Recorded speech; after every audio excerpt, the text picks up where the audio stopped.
தருமபுரம் ஆதீனத்துக்கு எதிராக அவதூறு பரப்பிய வழக்கறிஞர் மீது மயிலாடுதுறை துணை கண்காணிப்பாளர் அலுவலகத்தில் இந்து அமைப்பினர் புகார் அளித்துள்ளனர்.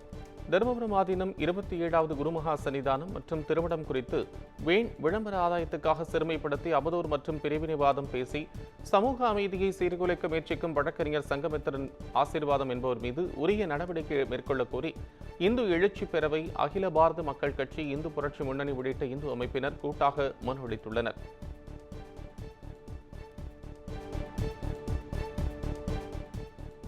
விடுமுறை தினத்தை ஒட்டி நீலகிரி மாவட்டம் கூடலூரில் ஏராளமான சுற்றுலா பயணிகள் குவிந்தனர்.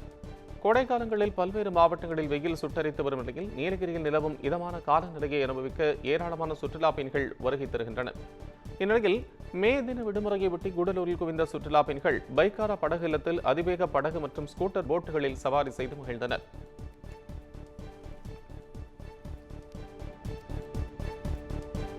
கோவை மாவட்டம் பொள்ளாச்சியில் கள்ளச்சந்தையில் வெளிநாட்டு மது பாட்டில்கள் விற்பனை செய்து மத்திய ரிசர்வ் படை போலீசார் கைது செய்யப்பட்டுள்ளார். மகாலிங்கபுரம் பகுதியில் சட்டவிரோதமாக மது விற்பனை நடைபெறுவதாக போலீசாருக்கு தகவல் கிடைத்துள்ளது. இதனையடுத்து அங்கு சென்று சோதனை செய்த போலீசார் வீடு ஒன்றில் 96 வெளிநாட்டு மது பாட்டில்கள் இருந்ததை கண்டறிந்தனர்.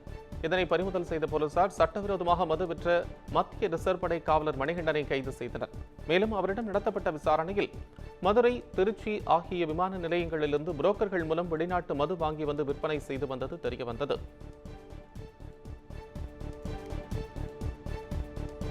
வேலூர் மாவட்டத்தில் விசிக பிரமுகரை அடித்துக் கொன்ற இருவரை போலீசார் கைது செய்தனர்.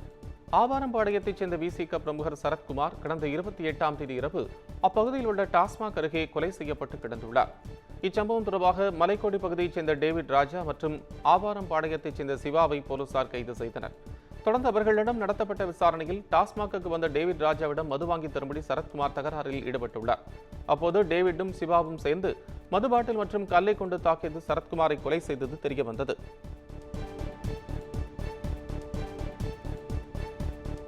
நாகையில் புதுச்சேரி மாநில மது பாட்டில்களை கடத்திய 4 பேரை போலீசார் கைது செய்துள்ளனர். ஈசிஆர் சாலையில் போலீசார் ரோந்து பணியில் ஈடுபட்டுக் கொண்டிருந்த போது காரைக்காலில் இருந்து பாப்பாகோவில் நோக்கி வந்த 3 இருசக்கர வாகனங்களை நிறுத்தி சோதனை செய்தனர். அப்போது அதில் 1 லட்சம் ரூபாய் மதிப்பிலான 600 புதுச்சேரி மாநில மது பாட்டில்கள் இருந்ததை கண்டறிந்தனர். இதனை வாகனங்களுடன் பறிமுதல் செய்த போலீசார் கடத்தலில் ஈடுபட்ட ஜெல்சன், ரஃபீக், ஆகாஷ், தமிழ்வேந்தன் ஆகியோரை கைது செய்தனர்.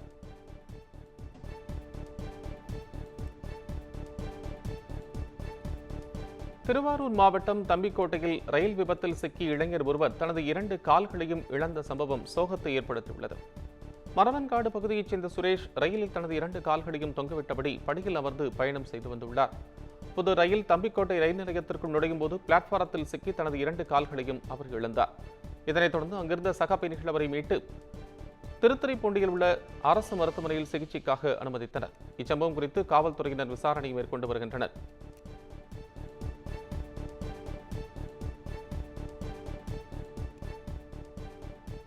சிவகங்கை மாவட்டம் புதூர் அருகே பம்ப் செட்டில் குளிக்கச் சென்ற 14 வயது சிறுமி மின்சாரம் தாக்கி உயிரிழந்த சம்பவம் குறித்து போலீசார் விசாரணை நடத்தி வருகின்றனர்.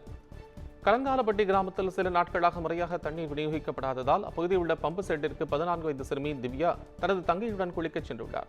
அப்போது சிறுமி கொண்டு சென்ற துணிகளை துவைத்துவிட்டு அருகே இந்த மின்கம்பியில் காயப்படச் சென்றபோது மின்சாரம் தாக்கி உயிரிழந்தார். தகவல் இருந்த போலீசார் சிறுமியின் உடலை கைப்பற்றி பிரேத பரிசோதனைக்காக அனுப்பி வைத்துவிட்டு விசாரணை நடத்தி வருகின்றனர்.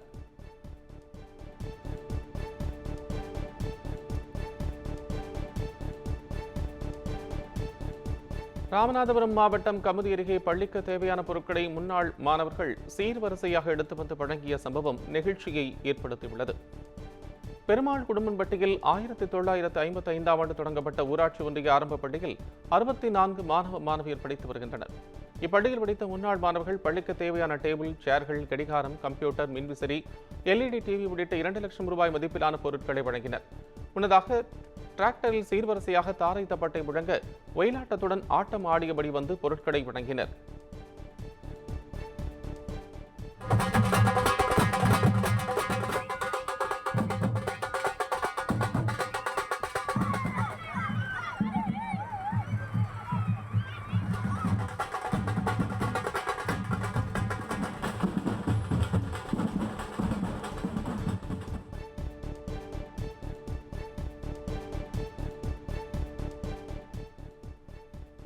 திண்டுக்கல் மாவட்டம் பழனியில் செல்போன் கடையின் பூட்டை உடைத்து 2 லட்சம் ரூபாய் மற்றும் உள்ள பொருட்களை மர்ம நபர் கொள்ளையடித்துச் சென்ற சிசிடிவி காட்சி வெளியாகியுள்ளது. திண்டுக்கல் சாலையில் நிர்மல்குமார் என்பவர் செல்போன் விற்பனை செய்யும் கடை நடத்தி வருகிறார். இவர் வழக்கம் போல் கடையை பூட்டிவிட்டு சென்ற நிலையில் நள்ளிரவு இவரது கடையின் பூட்டை இரும்பு கம்பியை கொண்டு உடைத்து உள்ளே புகுந்த மர்ம நபர் 2 லட்சம் ரூபாய் ரொக்கம் மற்றும் பொருட்களையும் திருடிச் சென்றுள்ளார். இதுகுறித்து கடையின் உரிமையாளர் அளித்த புகாரின் பேரில் வழக்கு பதிவு செய்த போலீசார் சிசிடிவி காட்சிகளின் அடிப்படையில் கொள்ளையனை தேடி வருகின்றனர்.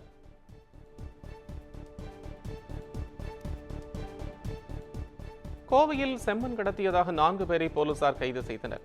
கேஜி சாவடி காவல் நிலைய எல்லைக்குட்பட்ட பகுதியில் கனிம வளங்கள் திருடப்படுவதாக போலீசாருக்கு தகவல் கிடைத்தது. இதனையடுத்து சம்பவ இடத்துக்கு சென்ற போலீசார் திருநாவுக்கரசு என்பவர் அரசு அனுமதி இல்லாமல் தன்னுடைய நிலத்தில் செம்மண் வெட்டி எடுத்துக் கொண்டிருந்ததை கண்டறிந்தனர். இதனைத் தொடர்ந்து அவரை கைது செய்த போலீசார் கடத்தலுக்கு உதவிய ஓட்டுநர்கள் கார்த்திகேயன், ரஞ்சித்குமார் மற்றும் ஞானப்பிரகாஷ் ஆகியோரையும் கைது செய்தனர். மேலும் அவர்களிடமிருந்து 2 டிப்பர் லாரிகள், டிராக்டர் மற்றும் ஜேசிபி வாகனத்தையும் பறிமுதல் செய்தனர்.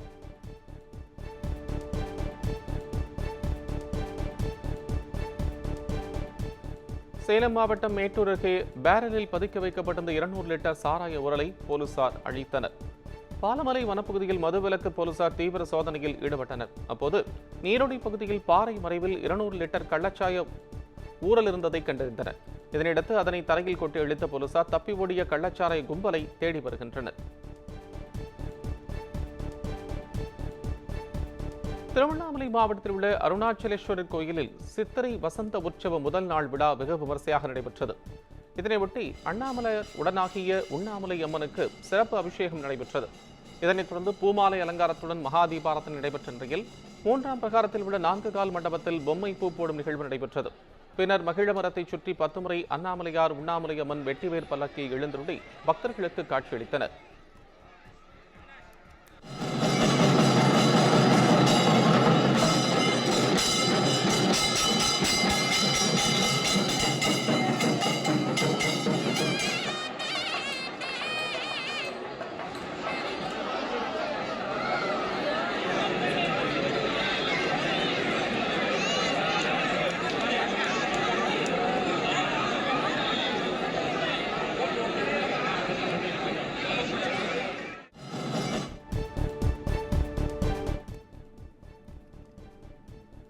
கோவை மாவட்டம் காரைமடை அருகே இருசக்கர வாகனத்தில் வந்து ஆடு திருடிய இறைவரை போலீசார் கைது செய்தனர்.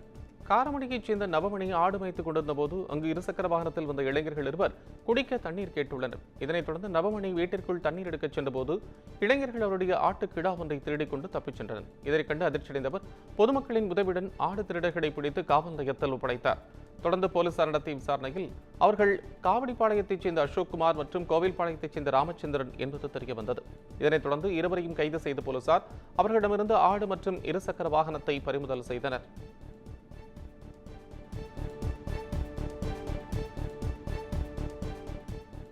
இடைநிலை ஆசிரியர் நியமன தேர்வில் வெற்றி பெற்று 12 ஆண்டுகளாகியும் பணி நியமனம் செய்யப்படவில்லை என்ற குற்றச்சாட்டு எழுந்துள்ளது. இடைநிலை ஆசிரியர் நியமன தேர்வில் தேர்ச்சி பெற்ற சிலர் திருச்சியில் செய்தியாளர்களிடம் பேசியபோது கடந்த 12 ஆண்டுகளாக இடைநிலை ஆசிரியர் காலி பணியிடங்கள் நிரப்பப்படாமல் உள்ளதாக குற்றம் சாட்டினர். ஆசிரியர் தேர்வு வாரியம் வாயிலாக கடந்த ஆண்டு 2768 காலி பணியிடங்கள் மட்டுமே அறிவிக்கப்பட்டதாக தெரிவித்தவர்கள் 12 ஆண்டுகளாக தொடக்கப்பள்ளி ஆசிரியர் காலி பணியிடங்கள் நிரப்பப்படாததால் 15,000க்கும் மேல் உள்ள காலி பணியிடங்களை முழுமையாக நிரப்ப வேண்டும் என்று கோரிக்கை விடுத்தனர். 12 ஆண்டுகளாக போராடி வரும் தங்களுடைய வாழ்வாதாரத்தை பாதுகாத்திட அரசு நடவடிக்கை எடுக்க வேண்டும் என்றும் வேண்டுகோள் விடுத்தனர். தொடக்கப்பள்ளி ஆசிரியர்கள் நியமன தேர்வில் பாஸ் பண்ணி 12 வருடங்களாக எங்களுக்கு பணி நியமன ஆணை வழங்காமல் நாங்கள் காத்துட்ருக்குறோம். செகண்ட் கிரேடு 2023 6553 ஆசிரியர்கள் நிரப்பப்பட இருக்கின்றன அப்படின்னு சொல்லி டிஆர்பி ரெக்ரூட்மெண்ட் போர்டில் அறிவிச்சிருக்காங்க. 2024 1766 வேக்கன்சி நிரப்பியிருக்காங்க. ஆனால் இப்போ எங்களுக்கு என்ன போஸ்டிங் அறிவிச்சிருக்காங்க 2768 பேர் தான் அறிவிச்சிருக்காங்க. நாங்கள் பாஸ் பண்ணி நியமன தேர்வும் பாஸ் பண்ணி தமிழ் கட்டாய தகுதி தேர்வும் பாஸ் பண்ணி இந்த 96 மதிப்பெண்கள் எடுத்திருக்கோம். 96, 100, 98, 95 அந்த மாதிரி எடுத்திருக்கோம். பணி வாய்ப்பை இழந்துட்டு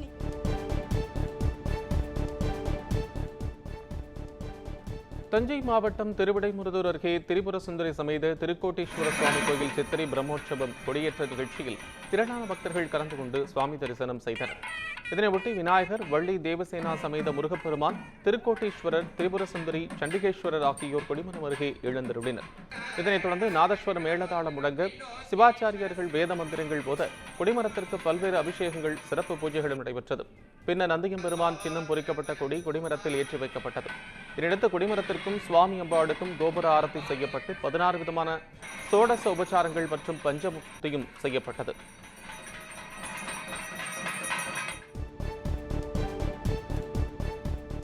வேலூர் மாவட்டம் குடியாத்தம் அரசு மருத்துவமனையில் மாத்திரை கொடுக்கும் அறை இரவு நேரங்களில் மூடப்படுவதால் நோயாளிகள் கடும் அவதியடைந்து வருவதாக குற்றச்சாட்டு எழுந்துள்ளது. குடியாத்தம் அரசு மாவட்ட தலைமை மருத்துவமனையில் நாள்தோறும் நூற்றுக்கணக்கான நோயாளிகள் வந்து செல்கின்றனர். இந்நிலையில் இம்மருத்துவமனையில் உள்ள மாத்திரை கொடுக்கும் அறை இரவு 8 மணிக்கு மேல் மூடப்படுவதாக குற்றச்சாட்டு எழுந்துள்ளது. இதனால் நோயாளிகள் மறுநாள் காலையில் வந்து மாத்திரை வாங்கிச் செல்லும் அவல நிலை ஏற்பட்டுகிறது. இதுகுறித்து சம்பந்தப்பட்ட அதிகாரிகள் விசாரணை நடத்தி உரிய நடவடிக்கை எடுக்க வேண்டும் என்று நோயாளிகள் கோரிக்கை வைத்துள்ளனர்.